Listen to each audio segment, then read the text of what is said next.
Assalamu alaikum wa rahmatullahi wa barakatuh. It's Umar here. I've had a number of requests asking firstly it was how to tie a turban, and then secondly was how to play the Duff. So for those who know me, I play a number of different drums. This is a traditional Syrian Duff. When I bought it, it was very plain. There was no calligraphy on it, no design or anything. But I chose to do it myself. This is quite a big one to start off with if you are new to playing the Duff. You can buy very, very small ones, and especially that are thinner. So with this one, for instance, there's a thick piece of wood here. This is where I hold it at the bottom of my thumb. You then obviously have to place your hand on this side. And to be honest, these fingers come in very handy as well. So if you have a small hand and you can only reach here, then with this hand, then the drum's too big for you. You need to be able to create a sound with this hand. In terms of playing it with the right hand or left hand, the main hand I tend to pivot on the thumb. Some play it loosely. I like to have the thumb to add a bit of power into there. When you're playing it loud, you want to get a bit more into it. You turn your elbow in, and that brings more power and more sound out of the Duff. You can play it with 4 fingers, you can play it with just a tip of your finger, so it really just depends how loud you want it to sound. But to get a basic beat, I wouldn't try and teach you how to play a beat at first.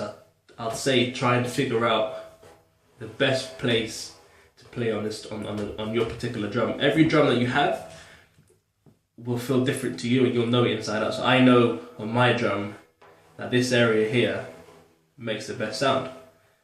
It's one skin, it's camel skin, but I know for me, I've played it, I've broken into the drum, and this is where I feel comfortable playing it, and I feel it makes the best sound.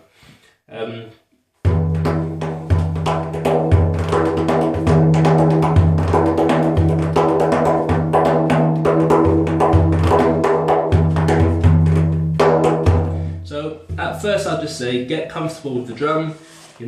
Make all sorts of noises. Keep turning the drum around. Trying to find the best place. How do you want to hold it? Do you want to rest it on your lap? Do you want to hold it against your shoulder? Some people play it up above their head here. Find your comfortability first, and then inshallah from there you can then go on to creating the sound, creating a beat. As our heartbeats, we have to remember if we're doing nasheeds and qasaid, then the drum is the heartbeat. Okay? So, as a drummer, your role within a band or a group is very important to keep the heartbeat constant, but to also have constant, eye contact or vision with the person, leading the qasaid. Because if they want the tempo to go up, they should indicate it to you with eye contact. If they want it to go down, they should let you know. So it's very important for you as a drummer, to keep up the pace. A lot of the times you can get carried away, going loud and doing all the little fancy things. But if you're out of tune, then you've ruined it for yourself. So just very quickly, I'll give you kind of a little show about, how the drum sounds. So just very quickly. Allahumma salli wa sallim wa barik alayhi wa ala alihi ya Imam al Rusli ya sanadi anta babullahi mu'tamadi abiduniyaya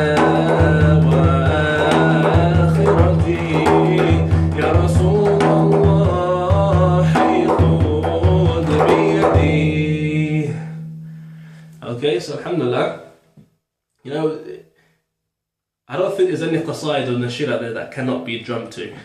Some of them, for me, the most tricky ones I find are, traditional naats, because the tempo and, the length of the verses are so different. That for me is what I'm working on to try and play some, but, the well-known nasheeds, there's so many beats you can do to every nasheed and qasida. There's no incorrect way of playing towards it. But yeah, simply as I was doing there, I'm using this finger the second finger, and that's the bass, and then I'm using the middle finger or even both of them to tap along the end there, and that creates that sound. And then as you can see, my fingers also do that on this side. Yeah, so it's, I think it was 2, and then see, I'm forgetting myself, so it's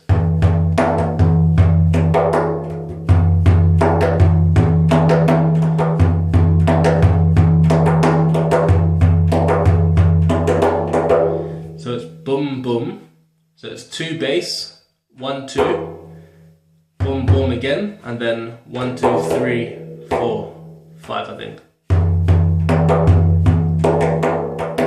Yeah, so 2 in the bass, 1 2, 2 again, 1 2 3 4 5.